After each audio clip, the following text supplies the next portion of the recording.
Hello everyone, ഇന്ന് നമ്മൾ നോക്കാൻ പോകുന്നത് ഫോട്ടോഷോപ്പിലൊരു പിക്ചർ, ടെക്സ്റ്റ്, ബ്രഷ് സ്ട്രോക്സ്, അതുപോലെ തന്നെ ഷേപ്പ് ഇവയ്ക്കുള്ളിൽ എങ്ങനെ ഇൻസേർട്ട് ചെയ്യാന്നുള്ളതാണ്. നമുക്ക് ആദ്യം ഒരു ടെക്സ്റ്റിനുള്ളിൽ എങ്ങനെയാണ് പിക്ചർ ഇൻസേർട്ട് ചെയ്യുന്നത് നോക്കാം. ഞാനിവിടെ ഒരു പുതിയ പേജ് എടുത്തിട്ടുണ്ട്. നിങ്ങൾക്ക് ഏത് ടെക്സ്റ്റാണോ ഇൻസേർട്ട് ചെയ്യേണ്ടത് ടെക്സ്റ്റുകളെടുത്ത് എന്ത് ടെക്സ്റ്റാണോ ടൈപ്പ് ചെയ്യുക. ഞാൻ ഈ ലോറൽ ഇപ്സോ എന്നുള്ള സാമ്പിൾ ടെക്സ്റ്റെ തന്നെ നിങ്ങളിപ്പോൾ ചെയ്ത് കാണിക്കാം. ടെക്സ്റ്റ് പേജിൽ കറക്റ്റ് ചെയ്ത് വെച്ച ശേഷം ഈ ടെക്സ്റ്റിനുള്ളിൽ ഏത് പിക്ചറാണോ നമുക്ക് അപ്ലൈ ചെയ്യേണ്ടത് ആ പിക്ചർ ഓപ്പൺ ചെയ്യുക. ഈ പിക്ചർ മുഴുവൻ സെലക്ട് ചെയ്യാനായിട്ട് സെലക്ട് മെനുവിൽ വന്ന ശേഷം ഓൾ എന്ന് പറയുന്ന ഓപ്ഷനെ ക്ലിക്ക് ചെയ്യുക. ഇനി ഈ പിക്ചർ കോപ്പി ചെയ്യാൻ വേണ്ടിയിട്ട് എഡിറ്റ് മെനുവിൽ കോപ്പി എന്ന് പറയുന്ന ഓപ്ഷനെ ക്ലിക്ക് ചെയ്യുക. നമ്മൾ ടെക്സ്റ്റ് ടൈപ്പ് ചെയ്ത പേജിൽ വന്ന ശേഷം എഡിറ്റിൽ വരിക, പേസ്റ്റ് എന്ന് പറയുന്ന ഓപ്ഷൻ കൊടുക്കുക. നമ്മൾ കോപ്പി ചെയ്ത പിക്ചർ മുഴുവനായിട്ട് ഇവിടെ പേസ്റ്റ് ആയിട്ടുണ്ട്. ഇനി നമുക്ക് ടെക്സ്റ്റ് ലെയറിനുള്ളിലേക്ക് പിക്ചറിനെ ഇൻസേർട്ട് ചെയ്യാൻ വേണ്ടിയിട്ട് ലെയർ മെനുവിൽ ക്രിയേറ്റ് ക്ലിപ്പിംഗ് മാസ്ക് എന്ന് പറയുന്ന ഓപ്ഷനെ ക്ലിക്ക് ചെയ്യുക. അപ്പോൾ സ്ക്രീനിൽ കാണുന്ന പോലെ പിക്ചർ ടെക്സ്റ്റിനുള്ളിലേക്ക് ഇൻസേർട്ട് ആയിട്ടുണ്ട്. ഇങ്ങനെയാണ് ഫോട്ടോഷോപ്പിൽ ഒരു ടെക്സ്റ്റ് ലെയറിനുള്ളിലേക്ക് പിക്ചറിനെ ഇൻസേർട്ട് ചെയ്യുന്നത്. ഈ ടെക്സ്റ്റിനെ മൂവ് ചെയ്ത് വെക്കുമ്പോൾ നമുക്ക് ആ ടെക്സ്റ്റിനുള്ളിലെ പിക്ചർ മാത്രമായിരിക്കും മൂവ് ചെയ്യുന്നതായിട്ട് കാണാൻ പറ്റുന്നത്.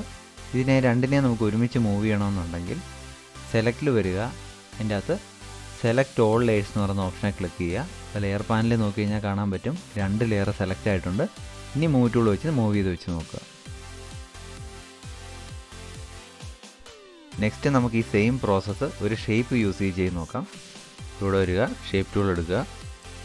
ഇവിടെ ഞാൻ ഇവിടെ നിന്ന് ഷേപ്പ് വരയ്ക്കുന്നു.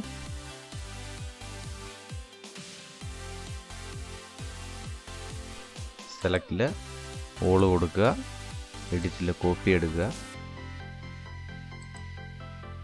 എഡിറ്റിൽ പേസ്റ്റ് കൊടുക്കുക. പിന്നെ മുകളിലേക്ക് വന്നിട്ടുണ്ട്. ഇനി നമ്മൾ നേരത്തെ ചെയ്ത പോലെ തന്നെ ലെയറിൽ ക്രിയേറ്റ് ക്ലിപ്പിംഗ് മാസ്ക് എന്ന് പറയുന്ന ഓപ്ഷനെ ക്ലിക്ക് ചെയ്യുക. ഇനി ആവശ്യാനുസരണം നമുക്ക് പിക്ചറിനെ ചെറുതാക്കണമെന്നുണ്ടെങ്കിൽ എഡിറ്റിൽ വരിക, ഫ്രീ ട്രാൻസ്ഫോം ഉപയോഗിച്ച് പിക്ചറിനെ ചെറുതാക്കാൻ പറ്റുന്നതാണ്. ഇനി ഇത് മൂവ് ചെയ്ത് നോക്കണം. ഇപ്പം നമ്മൾ മൂവ് ചെയ്ത് കഴിഞ്ഞാൽ ആ പിക്ചർ മാത്രം മൂവ് ചെയ്യത്തുള്ളൂ. രണ്ടും കൂടെ ഒരുമിച്ച് മൂവ് ചെയ്യണമെന്നുണ്ടെങ്കിൽ സെലക്റ്റിൽ ഓൾ ലെയേഴ്സ് എന്ന് പറയുന്ന ഓപ്ഷൻ കൊടുക്കുക.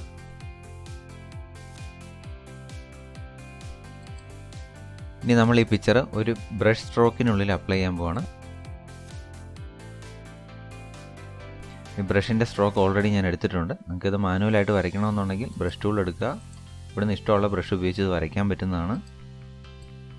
നമ്മൾ നേരത്തെ ടെക്സ്റ്റിലും ഷേപ്പിലും ചെയ്ത സെയിം പ്രോസസ്സ് തന്നെയാണ് ഇതിലും ചെയ്യുന്നത്.